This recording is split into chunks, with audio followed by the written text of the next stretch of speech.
ये वाकया एक आम बाजार का है, लेकिन इसके अंदर एक बहुत बड़ा सबक छुपा हुआ है। एक पर्दादार बहन जो अपने भाई की खुशी के लिए कपड़े लेने निकली थी, एक दुकान पर पहुंची। मकसद सिर्फ खरीदारी का था, लेकिन आस्तान सिर्फ एक लड़की की नहीं, बल्कि उस समाज की है जहां नजरें कभी रहमत बनती हैं और कभी फितना। सुनिए ये सच्ची दास्तान और सोचिए, क्या हम भी अपने किरदार में उस इस्लामी अदब को जिंदा रख पाए हैं। होता कुछ यूं है कि एक 22 साल की लड़की अपने भाई के जन्मदिन के लिए कपड़े खरीदने बाजार जाती है। वह एक कपड़ों की दुकान पर रुकती है और अपने भाई के लिए एक अच्छा सा कपड़ा चुन ले। मौजूद थे की बात सुनकर दुकानदार साइज के बारे में पूछता है, जिस पर लड़की हल्के फुल्के अंदाज में जवाब देती है। महिला ग्राहक पहले अपना सामान लेकर चली जाती है। अब दुकान में सिर्फ लड़की और दुकानदार रह जाते हैं। दुकानदार उसे कई विकल्प दिखाता है, लेकिन लड़की को कोई भी ब्रा पसंद नहीं आती। पूरी बातचीत एक सामान्य खरीदारी की प्रक्रिया का हिस्सा होती है, लेकिन इसे समाज में महिलाओं की प्राइवेसी को लेकर चल रही बहस से भी जोड़ा जा सकता है कि किस तरह से दुकानों में महिलाओं के इनरवियर खरीदने की प्रक्रिया को और भी सहज और सम्मानजनक बनाया जा सकता है।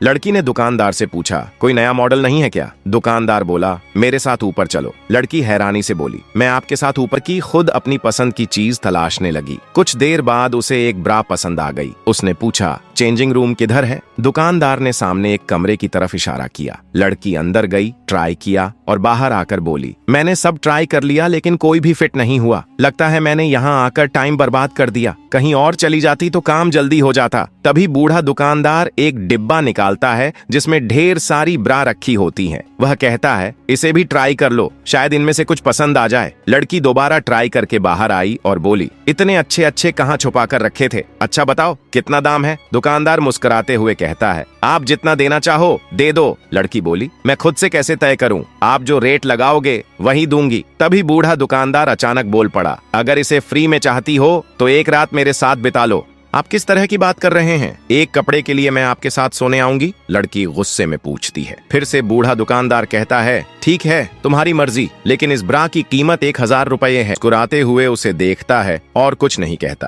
पहले ही बोल दिया होता, शायद मैं यहाँ से जल्दी ही वापस घर चली जाती। लड़की तुरंत ही दुकान से निकलकर अपने घर चली जाती है। जब वह घर पहुँचती है तो उसका भाई पूछता है, तुमने इतना देर क्यों लगा दी? लड़की अपने भाई से कहती है, अरे तुम्हारे जन्मदिन के लिए मुझे कुछ खरीदना था, वो मिल नहीं रहा था, इसीलिए देर हो गई। अगला दिन ही लड़की के भाई का जन्मदिन होता है। घर में बड़े धूमधाम से जन्मदिन मनाया जा रहा होता है। तभी वही बूढ़ा दुकानदार कॉल करता है। लड़की कहती है, अरे आज के लिए तो छोड़ दो, आज मैं अपने भाई का जन्मदिन मना रही हूँ, आज मैं नहीं आ सकती हूँ। बूढ़ा दुकानदार कहता है, तुमने तो कहा था कि जब कॉल करूंगा तो तुम आ जाओगी। किसी भी हालत में अपने भाई का जन्मदिन छोड़कर मिलने के लिए आ जाओ। लड़की कहती है, देखो आज के लिए ही मना कर रही हूँ, अगर कल बोलोगे तो मैं आ सकती हूँ, केवल आज मैं नहीं आ सकती। काफी देर बातचीत करने के बाद बूढ़ा दुकानदार लड़की की बात को मान जाता है। उस दिन पूरे धूमधाम के साथ उसके भाई का जन्मदिन मनाया जाता है। अगली सुबह ही बूढ़े दुकानदार का कॉल आता है। लड़की मिलने के लिए तैयार होती है और साथ में एक और लड़की को भी लेकर जाती है। जब वे दुकान पहुंचती हैं तो बूढ़ा आदमी देखकर कहता है, मैंने तो तुम्हें अकेले आने के लिए कहा था, लेकिन तुम साथ में किसे लेकर आई हो? तभी लड़की कहती है, मैं इसे साथ में लेकर नहीं आई हूँ, यह तो कपड़ा खरीदने के लिए यहाँ पर आई है। फिर लड़की कहती है, तुम इसे कपड़ा दे दो, मैं ऊपर तुम्हारा इंतजार करूंगी। इतना कहकर वह ऊपर फ्लोर पर चली जाती है। दुकानदार वहाँ पर आई हुई दूसरी लड़की से कहता है,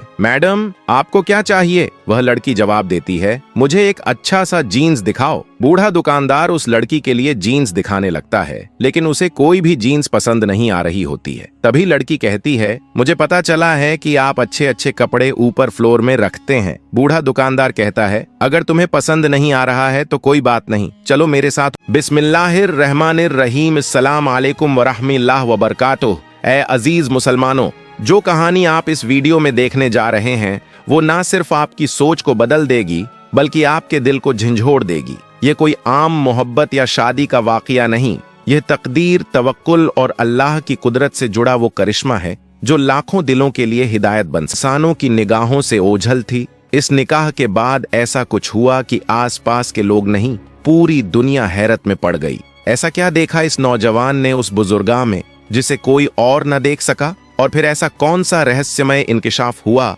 जिसने सबकी आंखें नम कर दी? यह कहानी उस ईमान की है जो शक्ल ओ सूरत नहीं, दिल की पाकीज़गी पर नजर रखता है।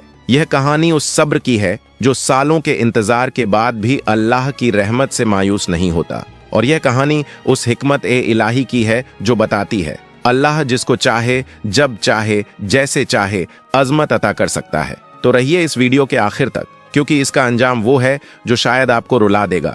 भाइयों, रैयान सिद्दीकी नाम का एक नौजवान था जिस पर किस्मत ने बहुत जल्दी जिम्मेदारियों का पहाड़ लाद दिया था। वालिद के इंतकाल के बाद पूरे घर का बोझ अचानक उस पर आ गया था। उसकी बूढ़ी वालिदा बीबी आलिया एक ऐसी बीमारी में मुबत्तला थीं जिसका वक्त फिक्र की परछाइयां थीं। जिस्म की कमजोरी और आंखों के नीचे के सायों से मालूम होता था कि वह रूह तक थक चुका है। उसके अरमान, उसके ख्वाब और उसकी आजादी सब कुछ तकदीर ने उससे छीन लिया था। कर्जदारों की धमकियां उसका हर दिन उजाड़ देती थीं। एक दिन जब दिल बहुत भारी था, वह एक मामूली सी चाय की दुकान पर गया जहां सस्ती चाय मिलती थी। उसने सोचा, चलो एक प्याली चाय से दिल को थोड़ी राहत दूं।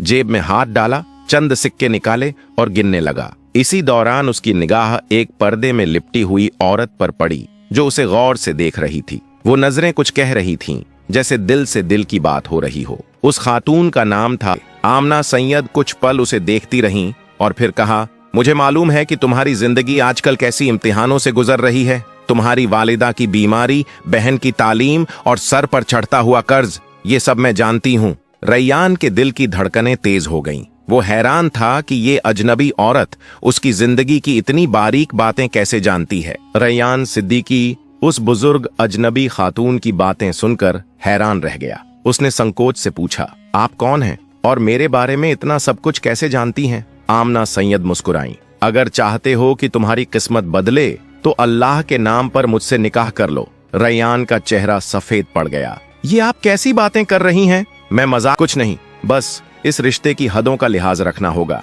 कुछ दिन बाद मुफलिसी और हालात से टूटकर रैयान ने अल्लाह से मशविरा कर आमना से कहा, अगर ये निकाह अल्लाह की रजा में है तो मैं तैयार हूँ। निकाह एक सादे समारोह में हुआ। जब रैयान पहली बार आमना सैयद की हवेली पहुंचा तो हैरान रह गया। आलीशान महल, मगर एक अजीब सी खामोशी। नौकर चाकर सर झुकाए, औरतें खूबसूरत मगर खामोश। रैयान को महसूस हुआ आमना सैयद कोई आम औरत नहीं, बल्कि एक रहस्य है, और ये रिश्ता जितना आसान दिखता है उतना नहीं। रैयान सिद्दीकी अब उस आलीशान हवेली में नया था, मगर उसका दिल वहां कभी भी अपना सा महसूस नहीं कर पाया। दीवारें जरूर बुलंद थीं, लेकिन दिलों में एक गहरी खामोशी तारी थी। हर नौकर खानसामा अदब से सर झुकाकर पेश आता और हर किसी की जुबान पर यही अल्फाज होते, कोई बात नए साहब को नागवार न गुजरे। मगर रैयान के दिल को अजीब सी घुटन घेरे रहती। उसे ऐसा महसूस होता जैसे इस हवेली में अरसे से कोई बरकत वाली खुशी नहीं उतरी हो।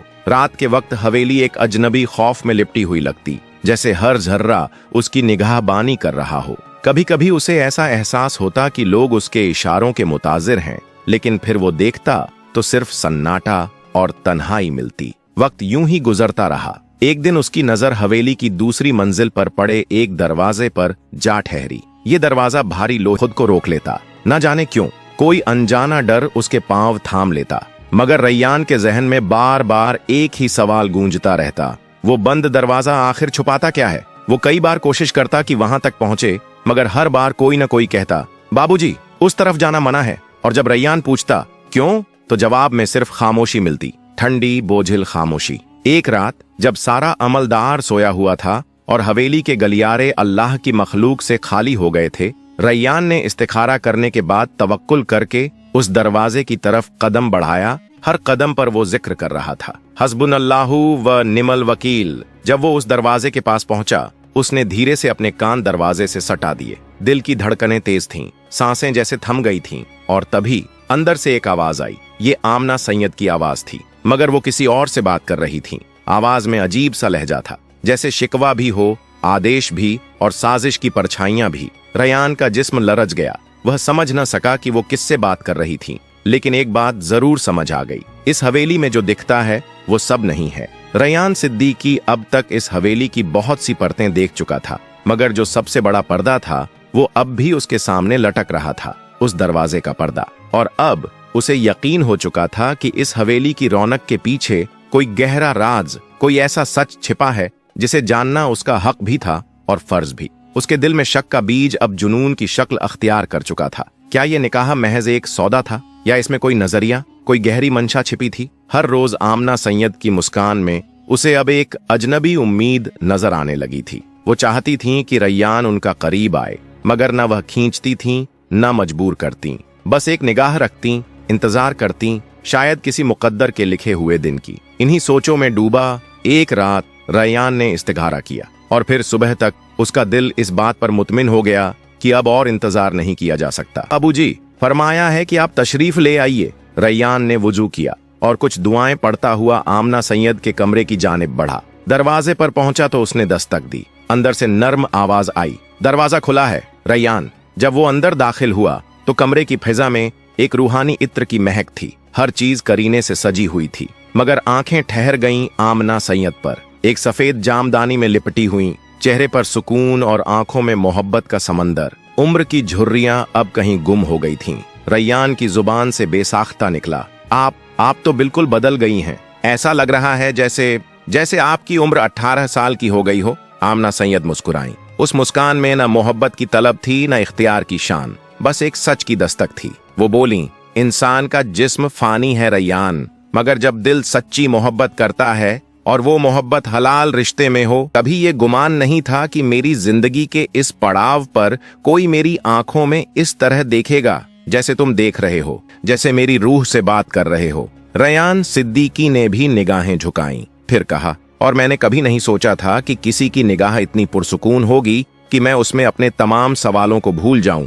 आमना, आज मैं अल्लाह के नाम पर तुम्हारा हूं, बिला किसी शर्त, बिला किसी मतलब। आमना सैयद की आंखों की कोरों में नमी तैर गई। वो नमी गम की नहीं, कबूलियत की थी। उनके लबों पर हल्की सी मुस्कुराहट थी जो शुक्र का इजहार कर रही थी। उन्होंने कहा, मैंने इस एक मोड़ तक पहुंचने में बहुत कुछ खोया है। रब ने मुझे बहुत आजमाया। जवानी की दौलत, रिश्तों की गर्मी, सब वक्त की गर्द में दब गए, मगर मेरा दिल, वो आज भी उसी सच्ची मोहब्बत की राह में धड़कता रहा। और आज मेरी तवक्कुल की मंजिल सामने बैठी है। रैयान ने उनका हाथ पकड़ लिया। वो पकड़ नाजुक थी, लेकिन उसमें ईमान की गर्मी थी, जैसे दो रूहें निकाह के पर्दे में एक पाक रिश्ते की तस्दीक कर रही हों। रैयान ने गर्दन झुकाई और कहा, आमना, मुझे माफ कर देना, मैंने देर की, तुम्हारे जज्बात को ना समझ सका, मगर आज जब मैं तुम्हारे सामने हूँ तो हर अल्फाज पाकीज़ा लगता है, हर लम्हा इबादत जैसा। आमना ने अपना सर धीरे से रैयान के कंधे पर टिका दिया। उनकी आवाज रूह की गहराइयों से उठी। औरत को जब उसका शौहर अपना कहकर बुलाता है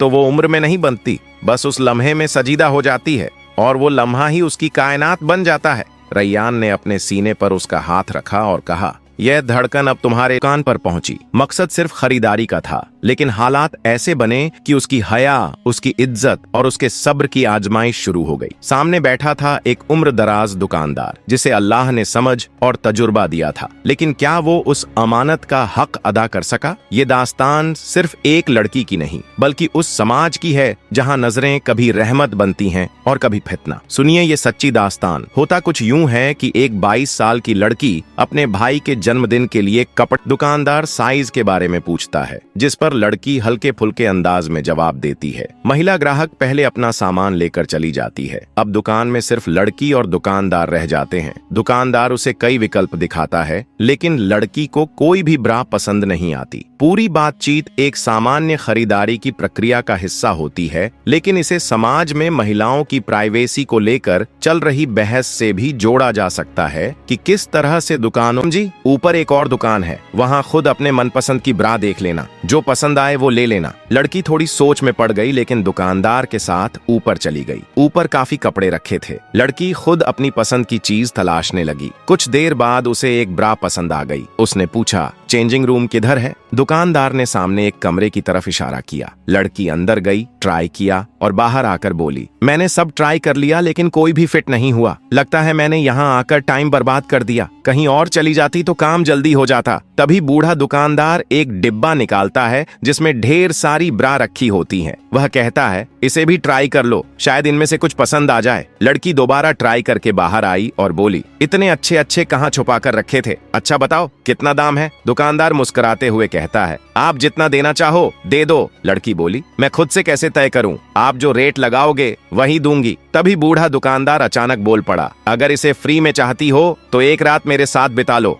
आप किस तरह की बात कर रहे हैं? एक कपड़े के लिए मैं आपके साथ सोने आऊंगी? लड़की गुस्से में पूछती है। फिर से बूढ़ा दुकानदार कहता है, ठीक है, तुम्हारी मर्जी, लेकिन इस ब्रा की कीमत 1000 रुपये है। लड़की बूढ़े दुकानदार की बात सुनकर दंग रह जाती है। वह कहती है, मैं अभी मना कर रही हूँ और अब आप इसका प्राइस 1000 रुपये बता रहे हो। बूढ़ा दुकानदार जवाब देता है, इसका प्राइस 1000 रुपये ही है। लड़की कहती है, ठीक है, मैं इसे नहीं ले रही हूँ, तुम इसे अपने पास ही रखो। बूढ़ा दुकानदार कहता है, अब वाह था, इसलिए देर हो गई। अगला दिन ही लड़की के भाई का जन्मदिन होता है। घर में बड़े धूमधाम से जन्मदिन मनाया जा रहा होता है। तभी वही बूढ़ा दुकानदार कॉल करता है। लड़की कहती है, अरे आज के लिए तो छोड़ दो, आज मैं अपने भाई का जन्मदिन मना रही हूँ, आज मैं नहीं आ सकती हूँ। बूढ़ा दुकानदार कहता है, तुमने तो कहा था कि जब कॉल करूंगा तो तुम आ जाओगी, किसी भी हालत में अपने भाई का जन्मदिन छोड़कर मिलने के लिए आ जाओ। लड़की कहती है, देखो आज के लिए ही मना कर रही हूँ, अगर कल बोलोगे तो मैं आ सकती हूँ, केवल आज मैं नहीं आ सकती। काफी देर बातचीत करने के बाद बूढ़ा दुकानदार लड़की की बात को मान जाता है। उस दिन पूरे धूमधाम के साथ उसके भाई का जन्मदिन मनाया जाता है। अगली सुबह ही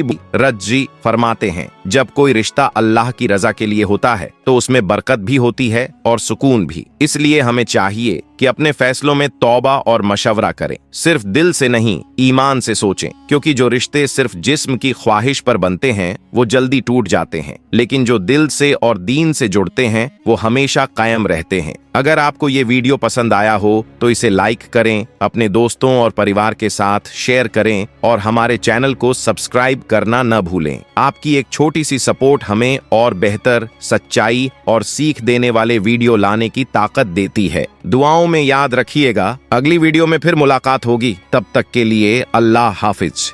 क्या आपने कभी सोचा है कि जिस जगह को सबसे पवित्र माना जाता है वहीं अगर पाप छुपा बैठा हो तो? जहां भक्ति की गूंज होनी चाहिए वहां अगर किसी की चीखें दबा दी जाएं तो? इस कहानी में मंदिर है, मंत्र है, आस्था है और एक पंडित जो ऊपर से संत लेकिन अंदर से शैतान था। एक ऐसा दरिंदा जो महिलाओं की मजबूरी और मासूमियत का फायदा उठाकर अपनी हवस का शिकार बनाता था, जिस पर गांव वाले आंख मूंद कर भरोसा करते थे, लेकिन उसी भरोसे के पीछे दबी थी एक खौफनाक सच्चाई। बरसों से मंदिर के पीछे एक रहस्य दबा था और जब वो राज खुला तो सिर्फ गांव नहीं, इंसानियत भी कांप उठी। मंदिर की चौखट के पीछे छुपा वो पाप जो सालों तक पूजा की आड़ में पलता रहा। गांव के सिरे पर एक पुराना मंदिर था, शांत, पवित्र और लोगों की आस्था का केंद्र। उसी मंदिर के पीछे एक कमरा था जो बाहर से तो बेहद साधारण दिखता, लेकिन अंदर उससे कहीं ज्यादा खौफनाक था। यहीं रहता था पंडित राम प्रसाद, 70-75 साल का एक बूढ़ा,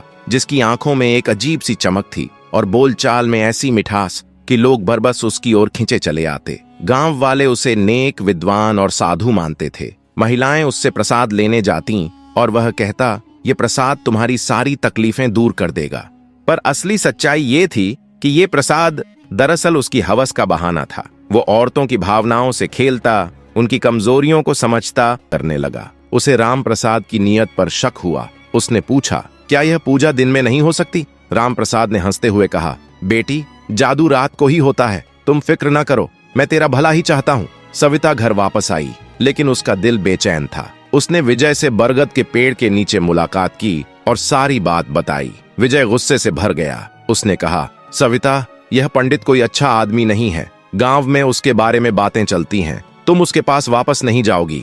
लेकिन सविता ने कहा, विजय, अगर हम उसे बेनकाब ना करेंगे तो वह औरतों को अपनी चालों में फंसाता रहेगा। मुझे एक मंसूबा बनाना होगा। सविता ने विजय के साथ मिलकर एक मंसूबा बनाया। वह रात को राम प्रसाद के पास जाने वाली थी, लेकिन इस बार वह अकेली नहीं थी। विजय, गांव का पंच कृष्णा और उसका दोस्त अर्जुन छुपकर उसकी हिफाजत के लिए हाथ पकड़ने की कोशिश की। सविता ने जोर से चिल्लाया, यह क्या कर रहे हो पंडित जी? उसी लम्हे विजय, कृष्णा और अर्जुन कमरे में दाखिल हुए। राम प्रसाद घबरा गया। उसने भागने की कोशिश की, लेकिन गांव वालों ने उसे पकड़ लिया। सविता ने सबको राम प्रसाद की असलियत बताई कि वह प्रसाद के बहाने औरतों को धोखा देता था। गांव वालों ने उसे सजा दी और गांव से निकाल दिया। सविता की हिम्मत की कहानी गांव में मशहूर हो गई। सविता के वालिद मनोहर लाल ने भी विजय से उसकी शादी कबूल कर ली। 1 साल बाद सविता और विजय की शादी हुई। शादी के दिन विजय ने सविता के हाथ में एक चांदी का कंगन पहनाया,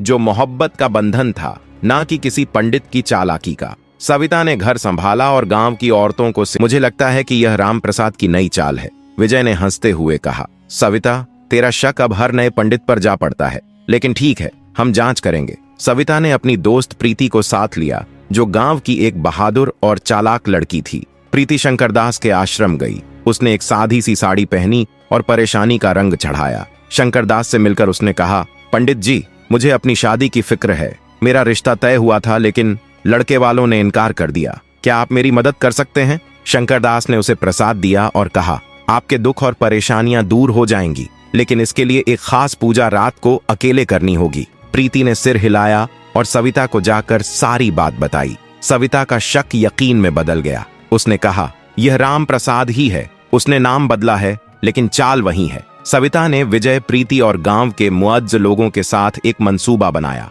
वह शंकरदास को पकड़कर पुलिस के हवाले करना चाहती थी। सविता ने अपना रूप बदला, एक पुरानी साड़ी पहनी और चेहरा दुपट्टे से ढांप लिया ताकि शंकरदास उसे पहचान न सके। वह आश्रम पहुंची और कहा, पंडित जी, मेरी शादी को 1 साल हो गया, लेकिन मेरा शौहर अब मुझसे प्यार नहीं करता। क्या आप मेरी मदद कर सकते हैं? शंकरदास ने सविता को देखा। उसकी आंखों में वही चमक थी जो राम प्रसाद की थी। उसने प्रसाद दिया और कहा, आपके दुख और परेशानियां दूर हो जाएंगी। बस तुझे रात को एक पूजा के लिए अकेले आना होगा। सविता समझ गई कि यह वही पुरानी चाल है। उसने शंकरदास से कहा कि वह रात को आएगी, लेकिन इस बार सविता ने पूरे गांव को अपने मंसूबे में शामिल किया। उसने पंच कृष्णा, विजय के दोस्त अर्जुन और अपने वालिद मनोहर लाल को भी बताया।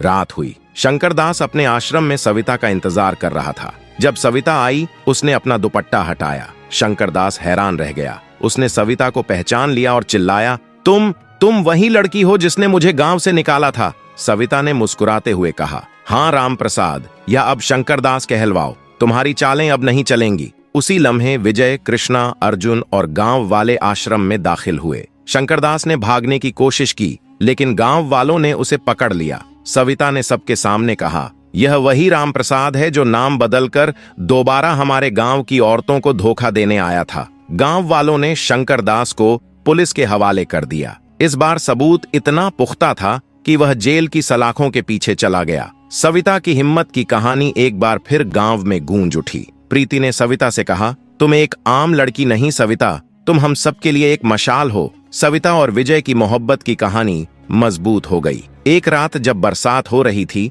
विजय ने सविता को अपने घर की छत पर बुलाया। उसने सविता के हाथ में एक चांदी का कंगन दिया। विजय ने कहा, सविता, यह मेरी मोहब्बत का वादा है। तुमने न सिर्फ मेरी जिंदगी बचाई, बल्कि पूरे गांव को एक धोखेबाज से नजात दिलाई। सविता की आंखों में आंसू आ गए। उसने कंगन पहना और विजय के गले लग गई। बरसात की बूंदों के बीच दोनों ने हमेशा साथ रहने का वादा किया। अब हम आपको एक और धोखे की कहानी से रूबरू कराते हैं, जहां सच्चाई की जीत हुई और ढोंग। क्या आप यकीन करेंगे अगर कोई कहे कि एक 80 साल की अमीर महिला ने एक 25 साल के गरीब लड़के से शादी कर ली? और सिर्फ शादी ही नहीं, बल्कि शादी के 7 दिन बाद जो हुआ, उसने सबकी सोच बदल कर रख दी। लोगों ने कहा यह लालच है, किसी ने कहा यह ड्रामा है, लेकिन जब उस रात का राज सामने आया तो सबकी बोलती बंद हो गई। कहानी में ट्विस्ट ऐसा है जो आपको चौंका देगा और सोचने पर मजबूर कर देगा कि पैसा बड़ी बात है या इरादा, उम्र बड़ी है या जज्बात। क्या ये रिश्ता एक सौदा था या इसमें छिपा था कोई बड़ा सच? जानिए, इसकी जिम्मेदारियां आ गई थीं। पिता के गुजर जाने के बाद माँ, बहन और घर की सारी जरूरतों का बोझ उसी के कंधों पर आ पड़ा। उसकी माँ अनीता एक गंभीर बीमारी से जूझ रही थी, जिनके इलाज में सारी जमा पूंजी खत्म हो चुकी थी। उसकी छोटी बहन काजोल स्कूल में पढ़ रही थी और उसकी फीस, किताबें और बाकी खर्चे अनिल के लिए भारी बोझ बनते जा रहे थे। इतनी कम उम्र में जिंदगी ने अनिल को इतना जिम्मेदार बना दिया था कि उसका चेहरा वक्त से पहले ही बूढ़ा लगने लगा था। वह दिन रात पढ़ाई करता, मेहनत करता और छोटे मोटे कामों से किसी तरह घर चला रहा था। उसके चेहरे पर चिंता की लकीरें और आंखों के नीचे काले घेरे साफ दिखा रहे थे कि वह अंदर से पूरी तरह टूट चुका है। कर्ज देने वाले रोज उसके दरवाजे पर आ धमकते थे। एक दिन वह एक सस्ती चाय की दुकान पर गया और जेब से सिक्के निकालकर गिनने लगा कि क्या चाय के पैसे पूरे हैं या नहीं। तभी उसकी नजर दूर खड़ी एक महिला पर पड़ी जो लगातार उसे देखे जा रही थी। वह कोई आम औरत नहीं थी, उसका नाम था हमीदा मलिक। वह बिजनेस की दुनिया का एक बड़ा नाम थी। महंगी साड़ी, भारी गहने और आत्मविश्वास से भरी पर्सनैलिटी ने अनिल को चौंका दिया। हमीदा ने मुस्कुराकर पूछा, क्या तुम अनिल वर्मा हो? अनिल ने थकान भरी आवाज में जवाब दिया, जी मैं ही हूँ। कुछ देर तक वह उसे देखती रही और फिर बोली, मुझे पता है कि इस वक्त तुम्हारी जिंदगी। ना बोले उसके इशारे समझ जाते थे। अनिल को समझ आ चुका था यह औरत साधारण नहीं है और उसकी जिंदगी अब पहले जैसी नहीं रहने वाली। उसके पास वर्षों से काम करने वाले नौकर भी उसके सामने नजरें झुकाकर खड़े रहते थे। हवेली में काम करने वाली सुंदर युवतियां अगर अनिल से बात करतीं तो बहुत सीमित शब्दों में जवाब देकर चुप हो जाती थीं, जैसे डर हो कि नए साहब को कुछ बुरा न लग जाए। रात के सन्नाटे में उसे लगता जैसे सब कुछ उसकी मर्जी से हो रहा हो, लेकिन एक घुटन सी भी महसूस होती। जब वह पीछे मुड़कर देखता तो खालीपन के सिवा कुछ नजर नहीं आता। समय के साथ अनिल को हवेली के सबसे बड़े रहस्य का पता चलने लगा। दूसरी मंजिल पर एक भारी और विशाल दरवाजा था जो हमेशा बंद रहता था, जिस पर एक बड़ा सा ताला जड़ा हुआ था। उस दरवाजे की कड़ी निगरानी होती थी। अनिल सोचने लगा, उस दरवाजे के पीछे ऐसा क्या छिपा है जिसे इतना सुरक्षित रखा गया है। अनिल और हमीदा के बीच रिश्ता तो था, मगर भावनात्मक जुड़ाव अब तक नहीं हो पाया था। हमीदा चाहती थी कि अनिल स्वेच्छा से उसके कमरे में आए, जबरदस्ती से नहीं। वह अनिल को बहुत चाहती थी, लेकिन अनिल अब तक उससे दूरी बनाए हुए था। हमीदा अक्सर अपने व्यापारिक कामों में व्यस्त रहती। जब भी दोनों आपस में बात करते वह बहुत छोटी होती, औपचारिकता भर। हमीदा अक्सर उसका हालचाल पूछती, लेकिन अनिल सिर्फ नजर हवेली के एक अलग हिस्से पर पड़ी जहां रोशनी जल रही थी। यह देखकर वह वहीं रुक गया। उसने देखा कि यह रोशनी हमीदा के कमरे से आ रही थी। यह कमरा हवेली के सबसे बीच वाले हिस्से में था। हमीदा के अलावा किसी और को वहां जाने की अनुमति नहीं थी। हमीदा तो अनिल को अपने कमरे में बुलाने के लिए बेसब्र थी, लेकिन अनिल ने कभी भी उस कमरे में जाने की कोशिश नहीं की। वह अपने आप को जबरदस्ती रोकता था। एक और कमरा था जिस पर एक मजबूत ताला लगा हुआ था। अनिल उसमें जाने की कोशिश करता, लेकिन कोई ना कोई उसे रोक देता और कहता, साहब उस कमरे में जाना मना है। अनिल हैरानी से पूछता, ऐसा क्यों? लेकिन उसे कभी कोई जवाब नहीं मिलता। एक रात उसने धीरे धीरे उस कमरे की ओर कदम बढ़ाए। दरवाजे के पास पहुंचकर कान लगाकर सुना कि हमीदा किसी से बात कर रही थी, और जिस अंदाज में वह बात कर रही थी उसे सुनकर अनिल का दिल तेजी से धड़कने लगा। उसे समझ नहीं आ रहा था कि ऐसा कौन सा राज है जो हमीदा की जिंदगी से जुड़ा हुआ है, लेकिन अब उसे यकीन हो गया था कि बहुत कुछ ऐसा है जो उसे छुपाया गया है। उसके दिमाग में कई सवाल उठ रहे थे कि आखिर ऐसा क्या है जिसे हमीदा ने सबसे छुपा रखा है, और क्यों वह किसी को इस कमरे में नहीं आने देती। वह खामोशी से दरवाजे के पास खड़ा रहा और अपनी धड़कनों को थामने की कोशिश करने लगा। उसके मन में अजीब विचार आने लगे कि जिस शादी को उसने समझौता मानकर स्वीकार किया, उसके पीछे कोई बड़ी साजिश तो नहीं या कोई रहस्य है। अनिल ने ठान लिया कि वह हवेली के हर राज्य से पर्दा उठाएगा। यह सब सोचते हुए वह अपने कमरे में वापस चला गया और उसने निर्णय लिया कि चाहे कुछ भी हो जाए, आज वह उस कमरे का राज जरूर जानेगा। वह 80 साल की बूढ़ी महिला जरूर थी, लेकिन हर दिन अनिल से नई उम्मीद और नई आशा रखती थी। अब अनिल ने सोचा कि उसे इस महिला से बात करनी चाहिए। वही उसे उस कमरे के राज से वाकिफ करा सकती है। हवेली के सुनसान अंधेरे में केवल घड़ी की टिक टिक की आवाज गूंज रही थी। रात के तीसरे पहर में अनिल उस कमरे में जाने के लिए तैयार हो गया। उसने हमीदा की एक खास नौकरानी से बात की जो 22 साल की बहुत खूबसूरत लड़की थी, जिसका नाम किरण था। अनिल ने किरण से निवेदन किया कि उसे अपनी पत्नी हमीदा से मिलना है। किरण हमीदा से अनुमति लेने के लिए चली गई। किरण के अलावा कोई भी हमीदा के पास नहीं जा सकता था। जैसे ही किरण ने हमीदा को अनिल की इच्छा बताई, हमीदा खिल उठी और उसने किरण के हाथ चूमे और कहा, जल्दी से भेज दो। किरण ने अनिल को जाने की अनुमति दे दी। अनिल एक 22 साल का सुंदर, मजबूत और होनहार नौजवान था। वह जाकर हमीदा के दरवाजे की घंटी बजाने लगा। हमीदा ने दरवाजा खोला और पूरे दिल से उसका स्वागत किया। अनिल भी सोच रहा था, जब तक इसे खुश नहीं करूंगा, अपना नहीं बनाऊंगा, तब तक राज कैसे जाहिर होगा। कमरा गुलाबों की खुशबू से महक रहा था। हमीदा खड़ी थी, चेहरे पर चमक, आंखों में मोहब्बत का उजाला। जैसे ही अनिल कमरे में दाखिल हुआ, उसका दिल जोर जोर से धड़कने लगा। अनिल ने हैरानी से कहा, हमीदा जी, आप तो 20 साल की लड़की लग रही हैं, ये कैसे संभव है? हमीदा मुस्कुराई। उसके चेहरे पर एक खास चमक थी। वह धीरे धीरे अनिल के करीब आई और बोली, प्यार में उम्र की कोई सीमा नहीं होती अनिल जी। जब औरत दिल से प्यार करती है तो उसकी आत्मा जवान हो जाती है। मैंने तुम्हें सिर्फ अपनी दौलत और हवेली का वारिस नहीं बनाया, बल्कि दिल का भी मालिक बनाया है।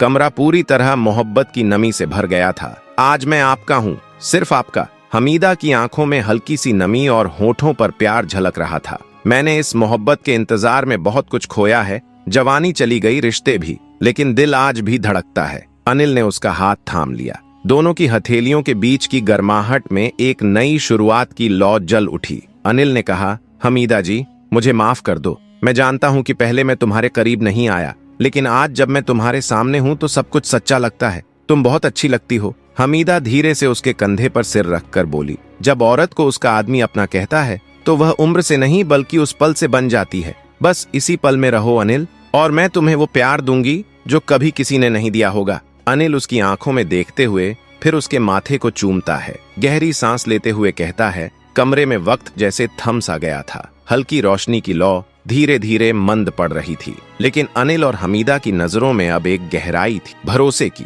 मोहब्बत की। अनिल ने हमीदा का हाथ अपने सीने पर रखा और कहा, नहीं, ये धड़कन अब तुम्हारी है। जब तक यह चलती रहेगी मैं तुम्हारा रहूंगा। हमीदा की आंखों में चमक थी, और उस चमक में जवानी नहीं बल्कि सच्चे प्यार की रोशनी थी। वह करीब आई, अपने माथे को उसके सीने पर रखकर बोली, मैंने अपनी जिंदगी में बस 2 बार जी भर के सांस ली है।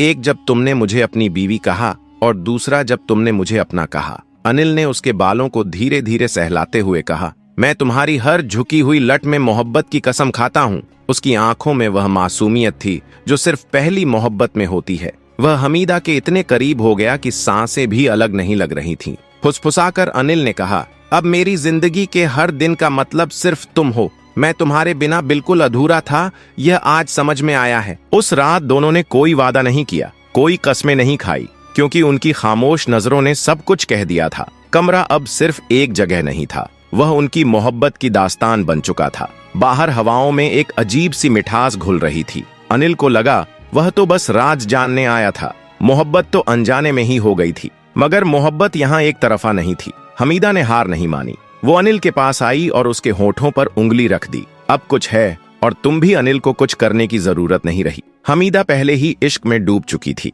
मोहब्बत की लहरें समंदर सी उठी और अनिल उसमें बहता चला गया। वो रात हवेली की सबसे हसीन रात बन गई, बल्कि तूफानी इश्क की दास्तान सुबह होते ही नौकरानियों में फुसफुसाहट होने लगी। आज तो मालकिन फिर से जवानी की मिसाल बन गई। मालिक भी अब उनके इश्क में बन चुके थे। अनिल को अक्सर लगता उस कमरे में कुछ ऐसा है जो आज तक अनकहा है। उस दिन उसने हिम्मत की दरवाजा आधा खुला था। दिल जोर से धड़कने लगा। वह धीरे से अंदर गया। कमरा हल्की रोशनी से जगमगा रहा था। पुराना फर्नीचर, दीवार पर जड़े चित्र, एक कोने में भारी लकड़ी की अलमारी जिसमें ढेरों फाइलें रखी थीं। अनिल की नजर पास रखी मेज पर गई। एक मोटा सा लिफाफा पड़ा था जिसके कोने पीले हो चुके थे। ऐसा लग रहा था जैसे उसे बार बार छुआ गया हो। उसने लिफाफा खोला। उसमें एक फोटो थी जिसमें उसके पिता सुरेश मेहता और हमीदा साथ खड़े थे। पिता के चेहरे पर हल्की सी मुस्कान थी। अनिल की आंखें खुली की खुली रह गईं। तभी एक आवाज आई, आखिरकार तुमने सब देख ही लिया। अनिल ने पलटकर देखा।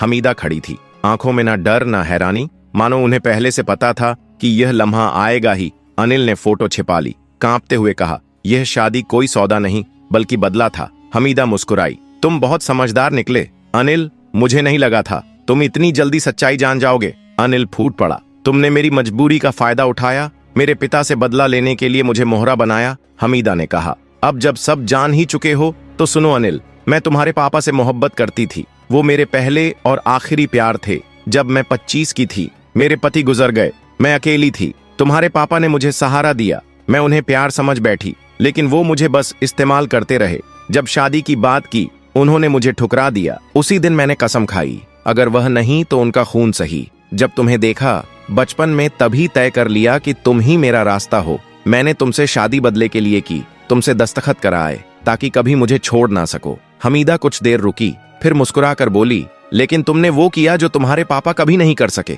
तुमने मेरी इज्जत की, मुझे समझा। तुम्हारी इंसानियत ने मेरी नफरत को पिघला दिया। अनिल, अब मैं तुम्हारी मोहब्बत में कैद हूँ, तुम्हारी गुलाम बन चुकी हूँ। अनिल ने कांपती आवाज में कहा, तुम मुझे कैद करना चाहती थी, लेकिन खुद मेरे प्यार में कैद हो गई। तुम्हारा बदला, तुम्हारी नफरत हार गई हमीदा, पर तुम्हारी आंखों में अब जो है वो मोहब्बत है। अनिल ने हमीदा की कलाई थामी, उसे सीने से लगा लिया। मैं तुम्हें माफ करता हूँ क्योंकि अब तुम्हारा दिल साफ है और मैंने उसे पा लिया। हमीदा सिसक उठी, बोली, अब अगर मौत भी आ जाए तो अफसोस नहीं, तेरा प्यार पा लिया। अनिल, वो हवेली अनिल का महल बन गई। एक दिन हमीदा बीमार पड़ी और कुछ हफ्तों में हमेशा के लिए चली गई। अंतिम संस्कार पर अनिल ने बस इतना कहा, मैं तुम्हें माफ करता हूँ हमीदा, तुम भी मुझे माफ कर देना। कहानी यहीं खत्म नहीं हुई। हमीदा की 22 साल की नौकरानी किरण, जो हमेशा अनिल की सेवा करती थी, अब करीब आने लगी। दोनों का रिश्ता परछाइयों से निकलकर उजाले में आ गया। अनिल ने किरण से शादी कर ली। अब हवेली में ना अकेलापन था, ना सन्नाटा।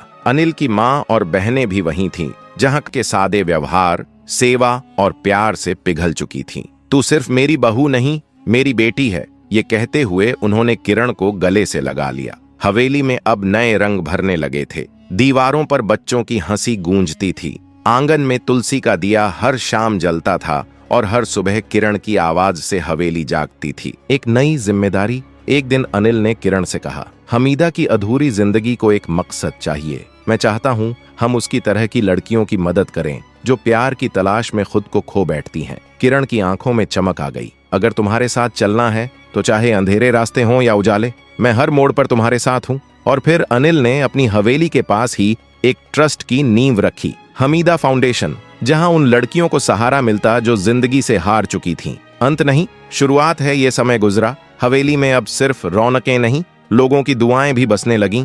अनिल और किरण का प्यार मिसाल बन गया। वो जो कहानी बदले से शुरू हुई थी, माफी से आगे बढ़ी, अब इंसानियत की मिसाल बन चुकी थी। कभी कभी वो लोग जो हमारी जिंदगी में तूफान बनकर आते हैं, वही हमें सबसे बड़ी सीख देकर चले जाते हैं। एक नई सुबह, एक नया मकसद। हमीदा फाउंडेशन अब सिर्फ एक संस्था नहीं थी, वो एक जज्बात बन चुका था। हर उस टूटी लड़की की उम्मीद जो अपनी कहानी में खुद को मिटा चुकी थी। वो हवेली जो एक वक्त गमों से भरी थी, अब वहां हर रोज नई जिंदगियों की शुरुआत होती थी। अनिल और किरण अब पति पत्नी ही नहीं, एक सोच के सहयात्री बन चुके थे। कभी अनिल को मोहब्बत ने बदल दिया था, अब वो मोहब्बत और माफी दुनिया के सामने मिशन बनकर खड़ी थी। हर महीने ट्रस्ट में नए केस आते, कोई तिरस्कृत प्रेमिका, कोई शादी के नाम पर धोखा खाई युवती, कोई समाज से हारी बेटी, और हर किसी को मिलती थी दूसरी शुरुआत की एक उम्मीद। तो दोस्तों, अगर आपको यह भावनात्मक, दिल को छू जाने वाली और जिंदगी की सच्चाई को दर्शाती यह कहानी पसंद आई हो, तो वीडियो को लाइक करें, अपने दोस्तों और परिवार के साथ शेयर करें, ताकि यह संदेश और ये भावनाएं हर किसी तक पहुंचें। और हाँ, ऐसी ही और कहानियां जो कभी रुलाएं, कभी सिखाएं और कभी जिंदगी को नया नजरिया दें, उनके लिए हमारे चैनल को सब्सक्राइब करना न भूलें। बेल आइकॉन को ऑल पर जरूर सेट करें, ताकि अगली कहानी की घंटी सबसे पहले आपके पास बजे। आपका साथ ही हमारी ताकत है। धन्यवाद। फिर मिलेंगे एक नई कहानी, एक नई सीख और एक नए जज्बात के साथ। क्या आपने कभी सोचा है कि जिस जगह को सबसे पवित्र माना जाता है, वहीं अगर पाप छुपा बैठा हो तो? जहां भक्ति की गूंज होनी चाहिए, वहां अगर किसी की चीखें दबा दी जाएं तो? इस कहानी में मंदिर है, मंत्र है, आस्था है और एक पंडित जो ऊपर से संत लेकिन अंदर से शैतान था। एक ऐसा दरिंदा जो महिलाओं की मजबूरी और मासूमियत का फायदा उठाकर अपनी हवस का शिकार बनाता था, जिस पर गांव वाले आंख मूंद कर भरोसा करते थे। लेकिन उसी भरोसे के पीछे दबी थी एक खौफनाक सच्चाई। बरसों से मंदिर के पीछे एक रहस्य दबा था, और जब वो राज खुला तो सिर्फ गांव नहीं, इंसानियत भी कांप उठी। मंदिर की चौखट के पीछे छुपा वो पाप जो सालों तक पूजा की आड़ में पलता रहा। गांव के सिरे पर एक पुराना मंदिर था, शांत, पवित्र और लोगों की आस्था का केंद्र। उसी मंदिर के पीछे एक कमरा था जो बाहर से तो बेहद साधारण दिखता, लेकिन अंदर उससे कहीं ज्यादा खौफनाक था। यहीं रहता था पंडित राम प्रसाद, 70-75 साल का एक बूढ़ा, जिसकी आंखों में एक अजीब सी चमक थी और बोलचाल में ऐसी मिठास कि लोग बरबस उसकी ओर खिंचे चले आते। गांव वाले उसे नेक, विद्वान और साधु मानते थे। महिलाएं उससे प्रसाद लेने जातीं और वह कहता, ये प्रसाद तुम्हारी सारी तकलीफें दूर कर देगा। पर असली सच्चाई ये थी कि ये प्रसाद दरअसल उसकी हवस का बहाना था। वो औरतों की भावनाओं से खेलता, उनकी कमजोरियों को समझता और फिर उनकी आबरू को अपनी हवस की भेंट चढ़ा देता। वह इतना शातिर था कि कभी किसी ने उस पर शक। 1 साल बाद गांव में एक नई अफवाह फैली। एक नया पंडित शंकरदास गांव के करीब एक छोटे से आश्रम में रहने आया। उसकी उम्र भी 70 से 75 साल थी, लेकिन उसका चेहरा पुरकशिश था। वह औरतों को प्रसाद देता और कहता, आपके दुख और परेशानियां दूर हो जाएंगी।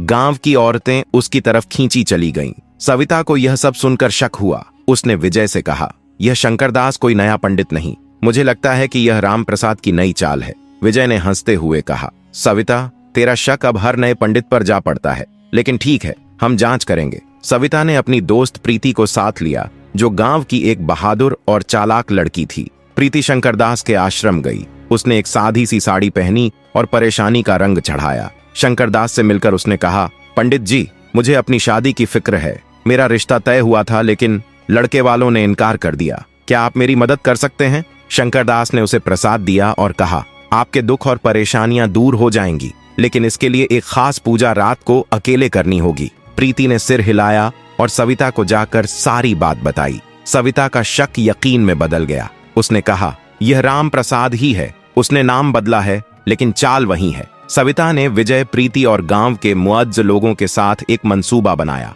वह शंकरदास को पकड़कर पुलिस के हवाले करना चाहती थी। सविता ने अपना रूप बदला, एक पुरानी साड़ी पहनी और चेहरा दुपट्टे से ढांप लिया ताकि शंकरदास उसे पहचान न सके। वह आश्रम पहुंची और कहा, पंडित जी, मेरी शादी को 1 साल हो गया, लेकिन मेरा शौहर अब मुझसे प्यार नहीं करता। क्या आप मेरी मदद कर सकते हैं? शंकरदास ने सविता को देखा। उसकी आंखों में वही चमक थी जो राम प्रसाद की थी। उसने प्रसाद दिया और कहा, आपके दुख और परेशानियां दूर हो जाएंगी। बस तुझे रात को एक पूजा के लिए अकेले आना होगा। सविता समझ गई कि यह वही पुरानी चाल है। उसने शंकरदास से कहा कि वह रात को आएगी, लेकिन इस बार सविता ने पूरे गांव को अपने मंसूबे में शामिल किया। उसने पंच कृष्णा, विजय के दोस्त अर्जुन और अपने वालिद मनोहर लाल को भी बताया। रात हुई। शंकरदास अपने आश्रम में सविता का इंतजार कर रहा था। जब सविता आई, उसने अपना दुपट्टा हटाया। शंकरदास हैरान रह गया। उसने सविता को पहचान लिया और चिल्लाया, तुम वही लड़की हो जिसने मुझे गांव से निकाला था। सविता ने मुस्कुराते हुए कहा, हाँ राम प्रसाद, या अब शंकरदास कहलवाओ। तुम्हारी चालें अब नहीं चलेंगी। उसी लम्हे विजय, कृष्णा, अर्जुन और गांव वाले आश्रम में दाखिल हुए। शंकरदास ने भागने की कोशिश की, लेकिन गांव वालों ने उसे पकड़ लिया। सविता ने सबके सामने कहा, यह वही राम प्रसाद है जो नाम बदलकर दोबारा हमारे गांव की औरतों को धोखा देने आया था। गांव वालों ने शंकरदास को पुलिस के हवाले कर दिया। इस बार सबूत इतना पुख्ता था कि वह जेल की सलाखों के पीछे चला गया। सविता की हिम्मत की कहानी एक बार फिर गांव में गूंज उठी। प्रीति ने सविता से कहा, तुम एक आम लड़की नहीं सविता, तुम हम सब के लिए एक मशाल हो। सविता और विजय की मोहब्बत की कहानी मजबूत हो गई। एक रात जब बरसात हो रही थी, लेकिन गांव के जवानों ने समय रहते नेहा की मदद की। इस घटना से गांव में स्वामी के खिलाफ गुस्सा और बढ़ गया। पुलिस को सूचित करने के बाद स्वामी वेदांत को गिरफ्तार कर लिया गया। जांच में पता चला कि वह कई राज्यों में धोखाधड़ी और जमीन हड़पने के मामले में वांछित था। स्वामी के जाने के बाद गांव में फिर से शांति छा गई। नेहा की बहादुरी और समझदारी की कहानी गांव-गांव फैल गई। नेहा ने पंचायत में कहा, कोई भी धोखा देने वाला कितना भी चालाक क्यों न हो, सच सामने आ ही जाता है। हमें हमेशा अपनी हिम्मत और समझदारी से काम लेना चाहिए। धोखे में मत आना, क्योंकि सबसे बड़ा जादू हमारे अपने दिल और दिमाग में होता है। उस दिन से गांव की औरतें और जवानों ने खुद को मजबूत बनाया और तय किया कि कोई भी बाहर से आए धोखेबाज को गांव में पनपने नहीं देगा। आखिरकार इस कहानी से हमें एक बहुत बड़ा सबक मिलता है कि आस्था तब तक पवित्र है जब तक उसका इस्तेमाल सच्चाई और अच्छाई के लिए किया जाए। लेकिन जब कोई व्यक्ति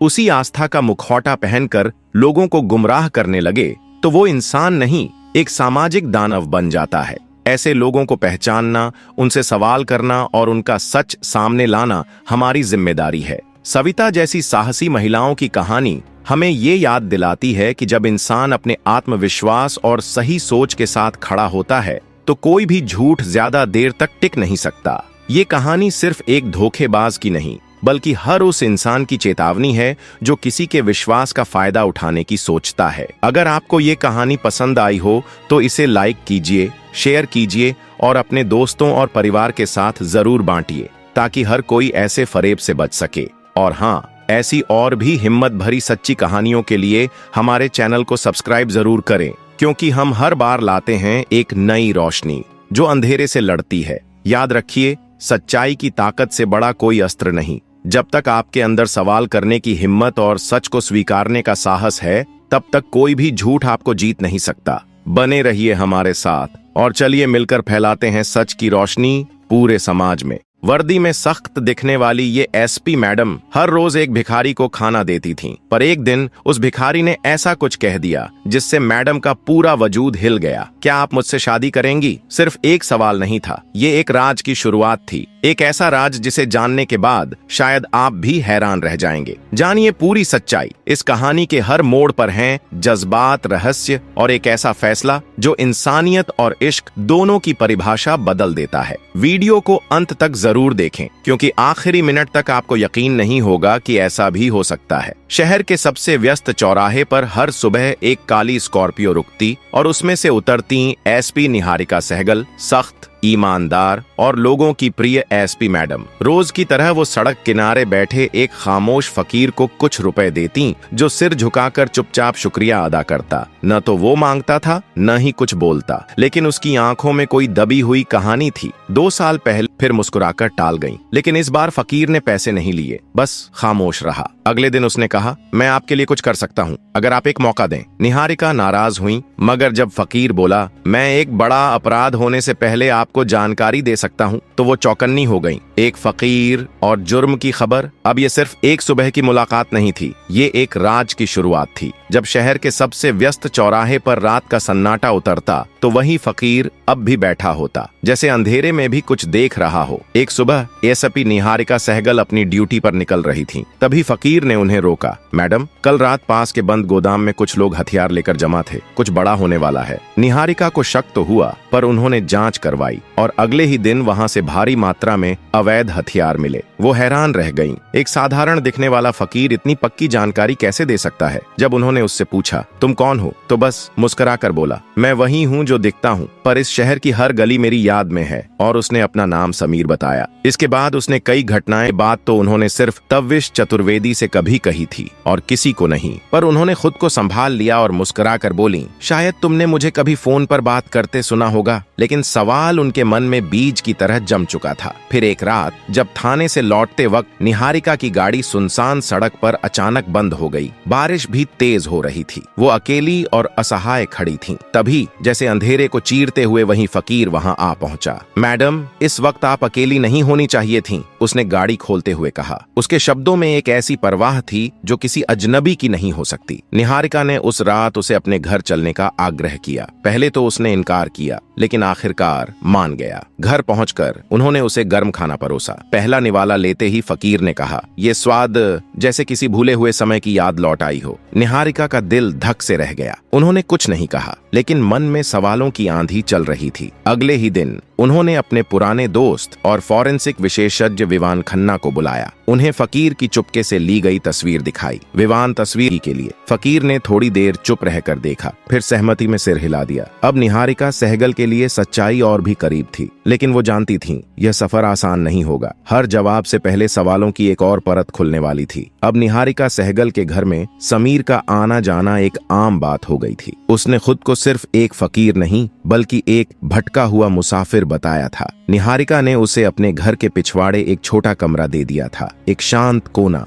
जहां कोई उसे सवालों की नजरों से न घूरे। शुरुआत में समीर ने बहुत मना किया, लेकिन निहारिका सहगल के जोर देने पर उसने सिर झुका लिया। पर उनके दिल में सिर्फ करुणा नहीं थी, जिज्ञासा भी थी। ये आदमी जो भीड़ में गुमनाम बैठा रहता है, कैसे शहर के सबसे गहरे राजों से वाकिफ है, और क्यों हर बार उसकी बातों में तविश चतुर्वेदी की एक झलक दिख जाती है? नहीं, निहारिका बार बार खुद को समझाती, वो सिर्फ एक याद है। तविश अब इस दुनिया में नहीं है। समीर अब उनके घर का हिस्सा था। लेकिन उसका दिन शाम निहारिका सहगल को थाने से तत्काल सूचना मिली। विवेक अग्रवाल नामक एक नामी व्यवसायी के गोदाम में भीषण आग लग गई थी। वही गोदाम जिसमें कुछ सप्ताह पहले समीर की सूचना पर हथियारों का जखीरा मिला था। निहारिका बिना देरी किए मौके पर पहुंची। गोदाम का आधा हिस्सा राख में बदल चुका था, लेकिन उस खाक के ढेर में जो मिला उसने उनके होश उड़ा दिए। जले हुए दस्तावेजों के बीच एक तस्वीर बच गई थी, एक युवक की, जिसका चेहरा हूबहू तविश चतुर्वेदी से मेल खाता था। तस्वीर के पीछे लिखा था, तविश चतुर्वेदी 2019 अग्रवाल एंटरप्राइजेज। निहारिका सहगल के हाथ कांपने लगे। उन्होंने तस्वीर को संभालकर बैग में रखा और लौट आईं। उस रात नींद तो दूर, आंखें तक नहीं झपकी। क्या ये तविश की ही तस्वीर है? अगर वो जिंदा था तो कार एक्सीडेंट में किसकी लाश मिली थी? और विवेक अग्रवाल का इससे क्या ताल्लुक है? इन सवालों ने उन्हें चैन चैन से बैठने नहीं दिया। अगले दिन निहारिका ने तय किया कि समीर से बात की जाएगी, लेकिन जब वह सिग्नल पहुंची, समीर वहां नहीं था। पूरा दिन वह इधर उधर भटकती रहीं। सिग्नल, मंदिर की सीढ़ियां, पुराने फुटपाथ, हर उस जगह जहां समीर कभी बैठा करता था, लेकिन वह जैसे गायब हो चुका था। शाम को थकी हुई जब निहारिका घर लौटी तो देखा कि समीर उनके दरवाजे पर बैठा था। उसका चेहरा थका हुआ था, कपड़े मैले, आंखों में कोई बोझ। तुम कहाँ थे?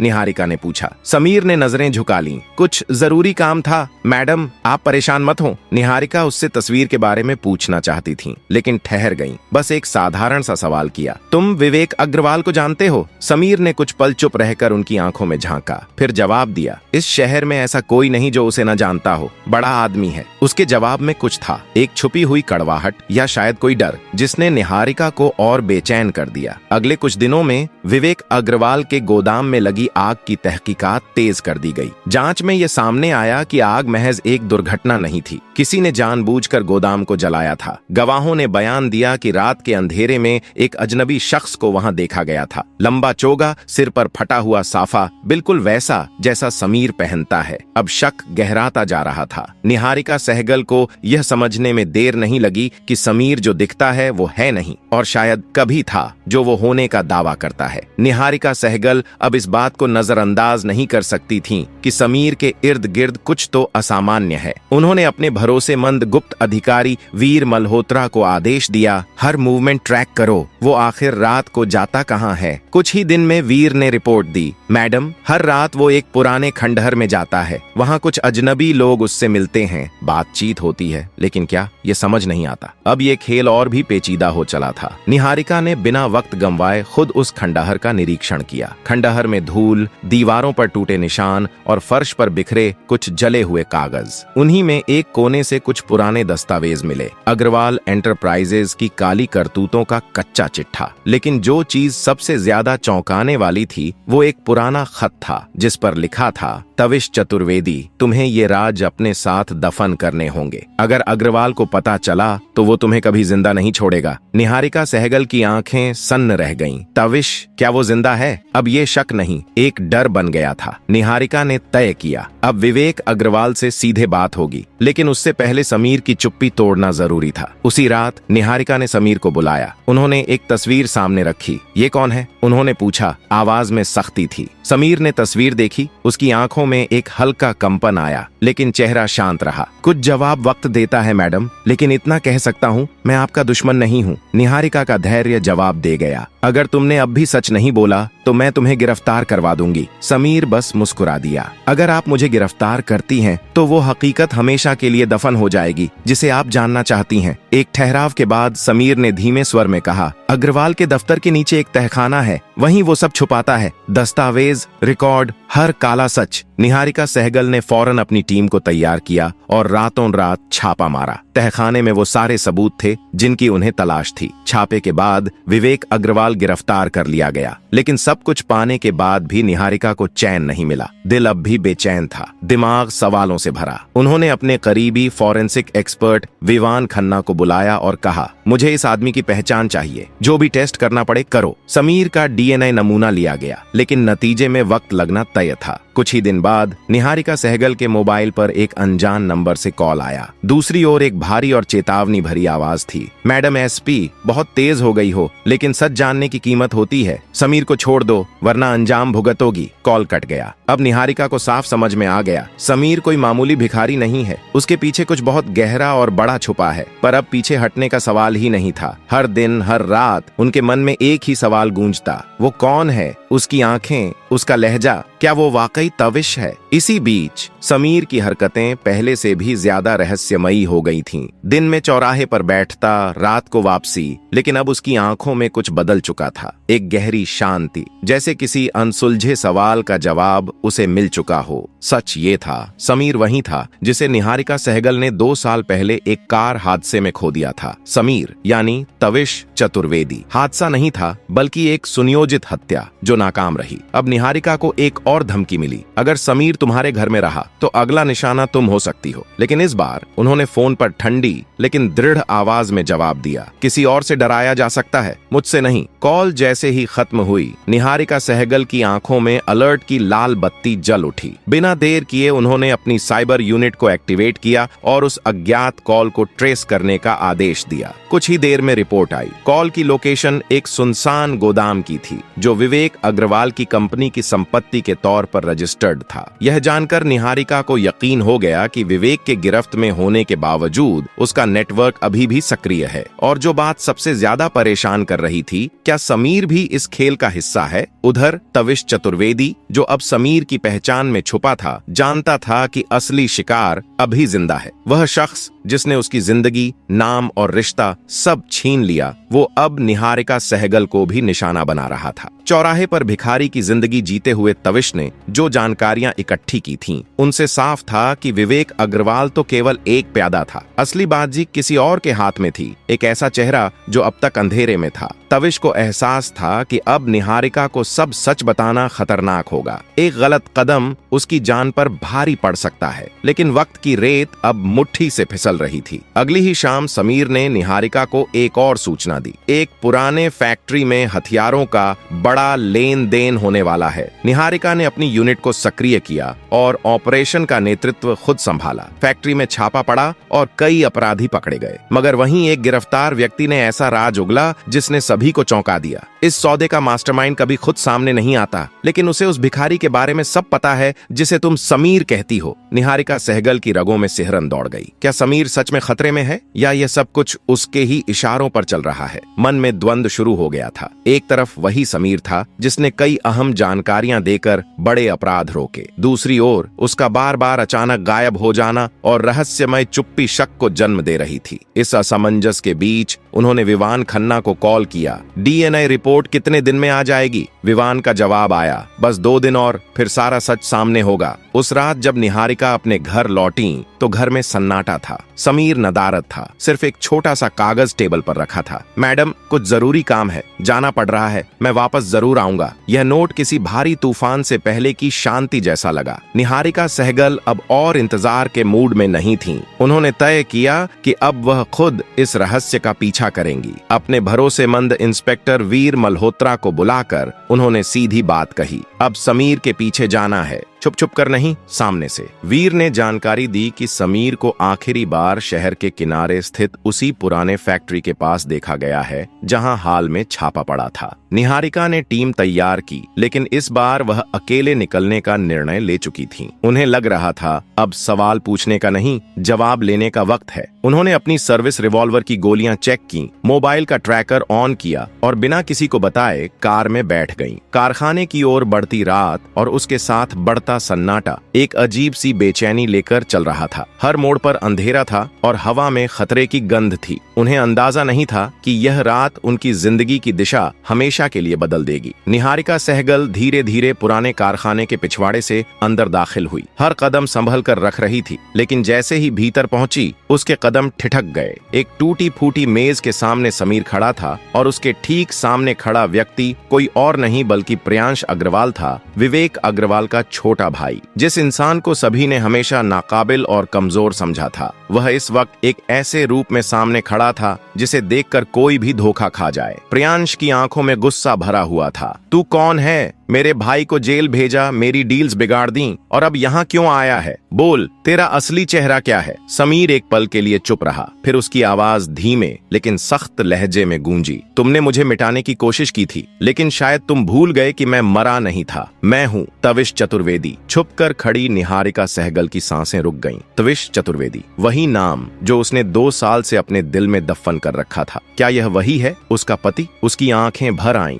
लेकिन हाथों में पकड़ी रिवॉल्वर की पकड़ और कस गई। संभल कर वह सामने आई, रिवॉल्वर सीधी प्रियांश की ओर तानी। रुको वहीं प्रियांश, और तुम? समीर नहीं, अगर वाकई तविश हो तो अब सच छिपाने का वक्त नहीं है, सब बताओ। तविश ने धीरे से उसकी ओर देखा। उसके चेहरे पर थकावट थी, आंखों में अफसोस। मैं तुम्हें सब बताना चाहता था, लेकिन पहले सच जानना जरूरी था। मैं खुद भी नहीं जानता था कि दुश्मन कौन है। मुझे लगा शायद तुम भी शामिल हो। निहारिका की आंखों में झटका था, पर वह कुछ कहने से पहले कुछ समझना चाहती थी। तभी प्रियांश ने चुप चुपके से जेब में हाथ डाला, लेकिन निहारिका की नजरें सतर्क थीं। उसने बिना झिझक गोली चलाई, निशाना सीधा प्रियांश की कलाई पर। बंदूक उसके हाथ से छिटक कर गिर गई। निहारिका ने रेडियो पर अपनी टीम को बुलाया और कुछ ही मिनटों में भीतर यूनिट दाखिल हो गई। प्रियांश अग्रवाल को हथकड़ियों में जकड़ा गया और वह गुस्से से चिल्लाता हुआ बाहर ले जाया गया। अब कारखाने में सिर्फ दो लोग थे, निहारिका सहगल और तविश चतुर्वेदी। एक लंबा सन्नाटा उनके बीच पसरा रहा। फिर निहारिका ने कांपती आवाज में कहा, तुम जिंदा थे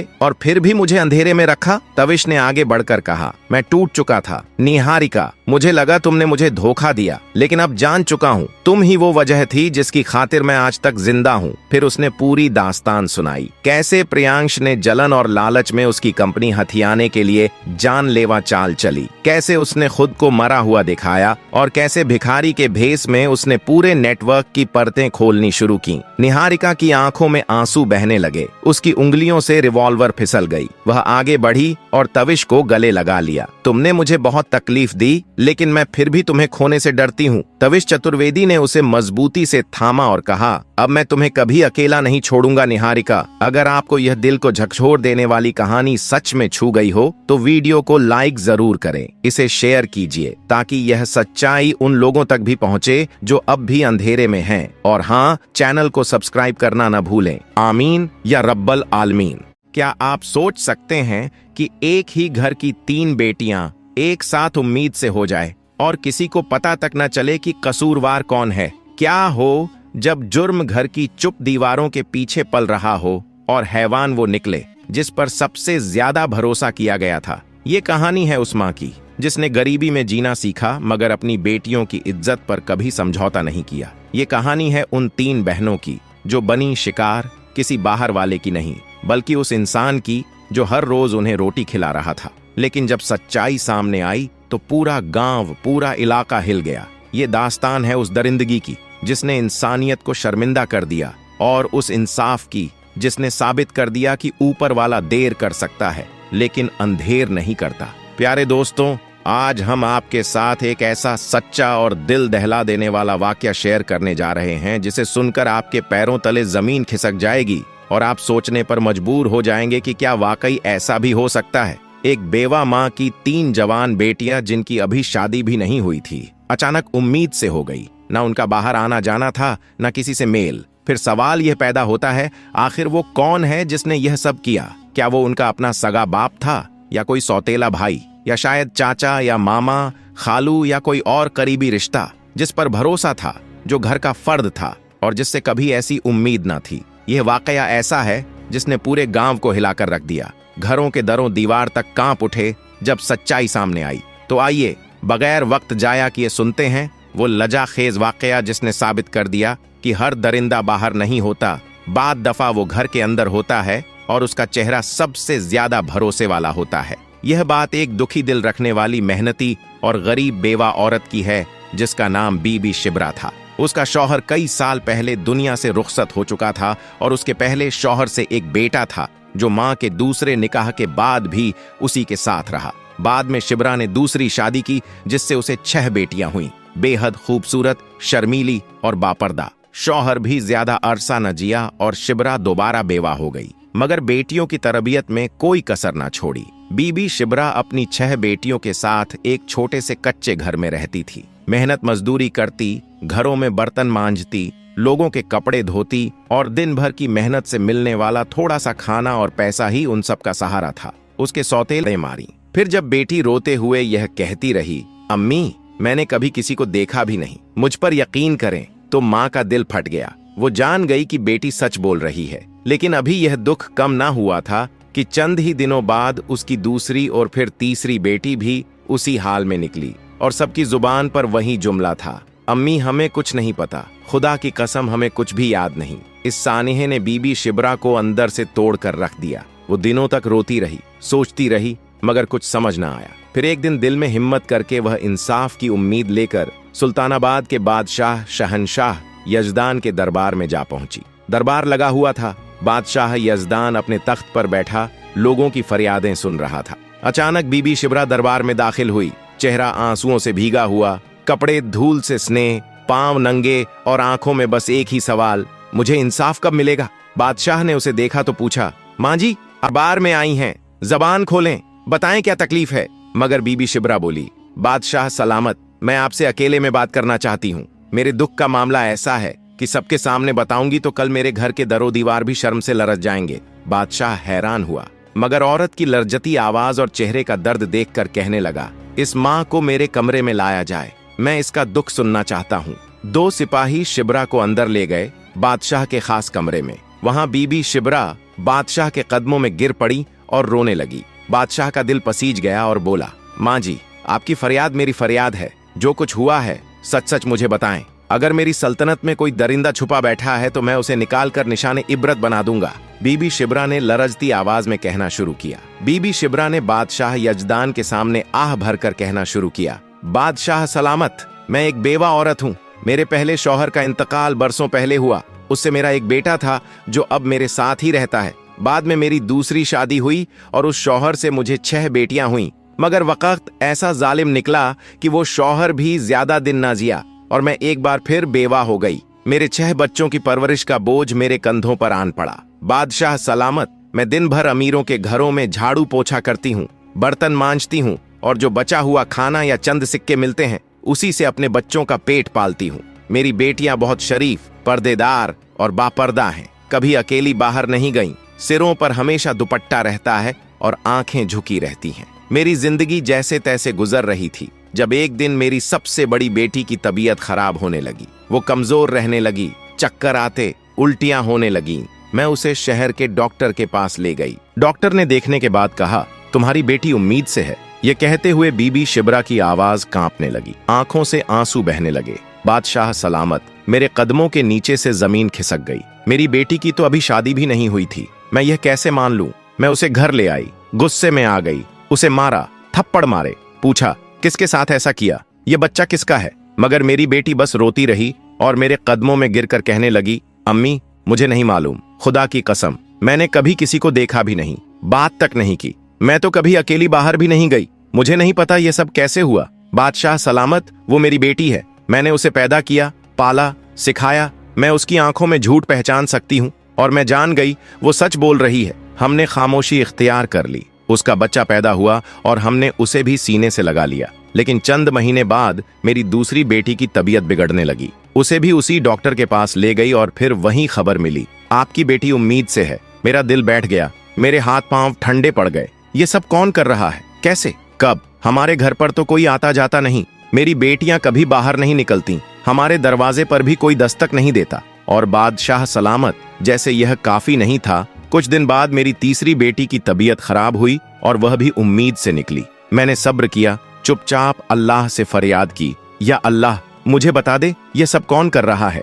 लेकिन सच छुपा रहा, कोई निशान ना मिला। अब मेरे सब्र का पैमाना लबरेज हो चुका है। मैं जानना चाहती हूँ कि वो दरिंदा कौन है जो मेरी बच्चियों की मासूमियत लूटकर चुपचाप गायब हो जाता है। मुझे इंसाफ चाहिए बादशाह सलामत, मुझे इंसाफ चाहिए। यह कहकर बीबी शिब्रा बादशाह के कदमों में गिर गई। दरबार में खामोशी छा गई। बादशाह यजदान का चेहरा सख्त हो गया। उसने फैसला कर लिया, अब यह सिर्फ एक माँ का मसला नहीं रहा, यह पूरी सल्तनत का सवाल बन चुका है।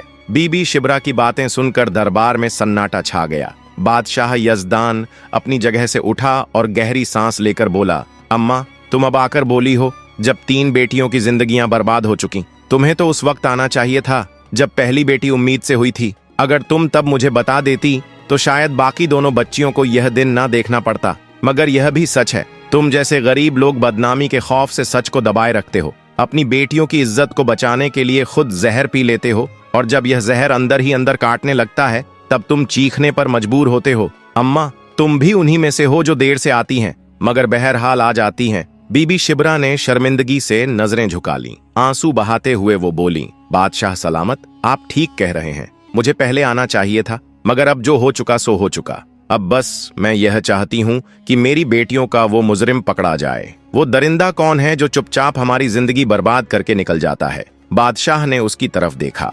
उसके दिल में जोश अब उबलने लगा था। वो बोला, अम्मा अब यह मसला तुम्हारा नहीं, मेरी सल्तनत का है और जब तक मैं जिंदा हूँ किसी दरिंदे को यह इजाजत नहीं कि वो गरीब, लाचार और पाकीज़ा औरतों पर जुल्म करे और सजा से बच जाए। मेरा ईमान है कि अगर मेरी सल्तनत में एक माँ भी बेबस हो तो मेरी बादशाही पर लानत है। तुम अब जाओ, आराम करो। अब तुम्हारा दुख मेरा दर्द है।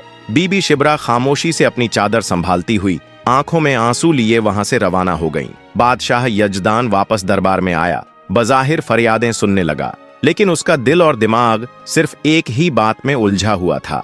आखिर वह कौन है जो दिन के उजाले में फरिश्ता बनता है और रात के अंधेरे में दरिंदा बनकर एक माँ की 3 बेटियों की असमत लूट लेता है। दरबार के बाद बादशाह अपने कमरे में गया और फौरन वजीर ए खास को बुलाया। वजीर अंदर आया तो बादशाह के चेहरे पर परेशानी के गहरे साए देखकर पूछा, बादशाह सलामत, वो कौन सी बात है जो इतनी तकलीफ दे गई है? बादशाह ने तेज लहजे में जवाब दिया, वजीर, मेरी सल्तनत में एक दरिंदा छुपा बैठा है जो इतना बड़ा गुनाह कर चुका है कि जमीन भी शर्मा जाए। उस औरत की 3 बेटियों को उसने बर्बाद कर दिया है और वो माँ आज मेरे दरबार में रोती रही। क्या यह इंसाफ है? वजीर ने भी अफसोस भरे लहजे में कहा, यह तो बहुत बड़ा जुर्म है। बादशाह सलामत, अब बताइए हमें क्या करना है? बादशाह ने गुस्से से जवाब दिया, मुझे मालूम करना है कि वो शख्स कौन है, कब आता है, कैसे अंदर घुसता है। वो दीमक की तरह उस घर को खा रहा है और हमें उसे बेनकाब करना होगा, वश करना है। हमने इस कुत्ते को इसलिए रखा है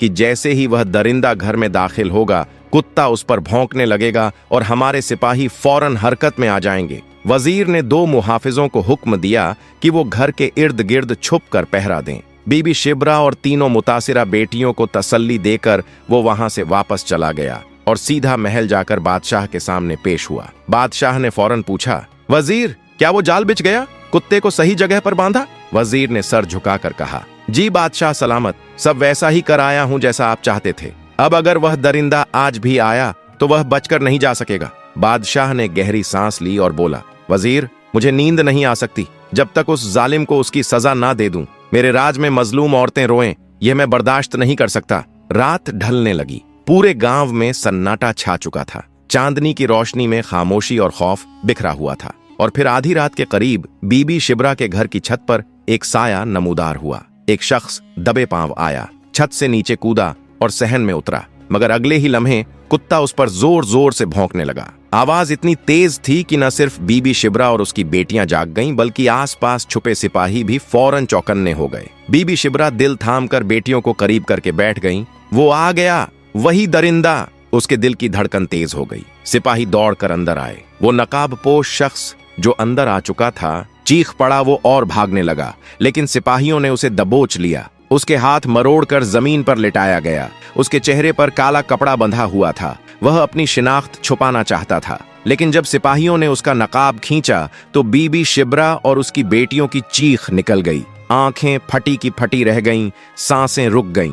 यह वही था जिस पर वह कभी भरोसा करती थी, वो सौतेला भाई जो घर के अंदर उनके साथ पला बड़ा था और जिसे वह आज तक भाई समझती थी। सुबह हुई, बादशाह का दरबार लगा हुआ था। हथकड़ियों में जकड़ा वो मुजरिम सर झुकाए बादशाह के सामने घुटनों के बल बैठा था। लोगों की नजरें हैरत में थीं और बीबी शिब्रा अपनी जगह साकित खड़ी थी। अब वक्त था पर्दे हटाने का, सच सामने लाने का। उस वक्त वो शख्स बादशाह के दरबार में घुटनों के बल बैठा था, चेहरे पर काला नकाब, हाथों में हथकड़ियां, जिस्म कांपता हुआ। बीबी शिब्रा अपनी 6 बेटियों को साथ लेकर दरबार में आई। बादशाह यजदान ने दरबार खाली करवा दिया। अब सिर्फ वो मुजरिम, बादशाह, वजीर, बीबी शिब्रा और उसकी बेटियां मौजूद थीं। बादशाह यजदान ने सख्त लहजे में कहा, तुम्हें मेरा खौफ नहीं रहा? तुम जानते हो कि मेरी सल्तनत में किसी औरत की इज्जत पर हाथ डालने वाले की सजा सिर्फ मौत है। फिर उसने सिपाहियों को हुक्म दिया, इस शख्स के चेहरे से नकाब हटाओ।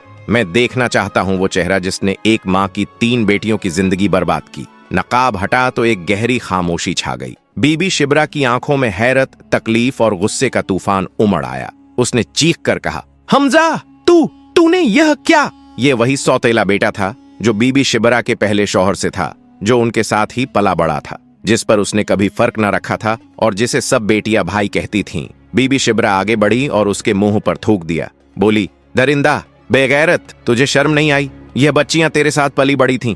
इनके सिरों पर हाथ रखने वाला तू था। तू तो इनका भाई था। तू उनकी हिफाजत करने वाला था और तू ही निकला उनकी इज्जतों का कातिल। उसने उसके चेहरे पर जोर का थप्पड़ मारा। बेटियां सहम गईं और रोने लगीं।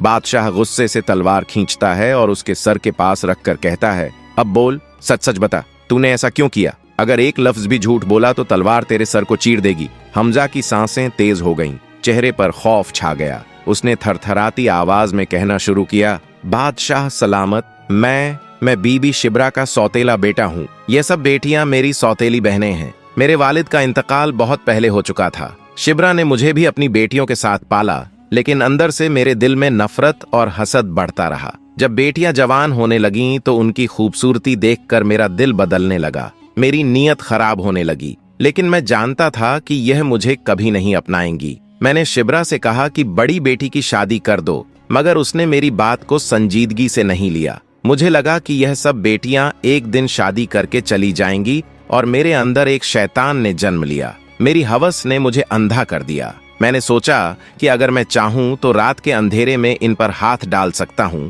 और कोई मुझे पकड़ नहीं सकेगा। बस यही सोचकर मैंने मंसूबा बनाया। मैं एक हकीम के पास गया और उससे कहा, मुझे ऐसी जड़ी बूटियां दो जो सूंघने से इंसान फौरन बेहोश हो जाए। हमजा ने इकरार करते हुए सर झुकाया और कहा, मैं वो जड़ी बूटियां हकीम से लेता जो सूंघने से इंसान 4-5 घंटे के लिए बेहोश हो जाता है। रात के अंधेरे में मैं छत से नीचे उतरता, भाभी और उसकी बेटियों को वो बूटियां सूंघा देता और सब बेहोश हो जाती। फिर मैं जिस बहन के साथ अपनी हवस पूरी करना चाहता उस पर जुल्म करता, उसे उसी तरह दोबारा कपड़े पहना देता ताकि उसे सुबह होश आए तो किसी चीज का इल्म ना हो। मैं वापस ऊपर चला जाता और दिन भर सब नॉर्मल रहता, किसी को कुछ पता न चलता। यह गुनाह मैंने बार बार किया, कई महीनों तक। अगर आज रात छत पर बंधा वो कुत्ता नजर आकर मुझे शक हो जाता कि जाल बिछाया गया है तो मैं वापस चला जाता, लेकिन मैं समझा यह कुत्ता शायद पालने के लिए लाया गया होगा। मेरा ध्यान तो अपनी हैवानियत पर था,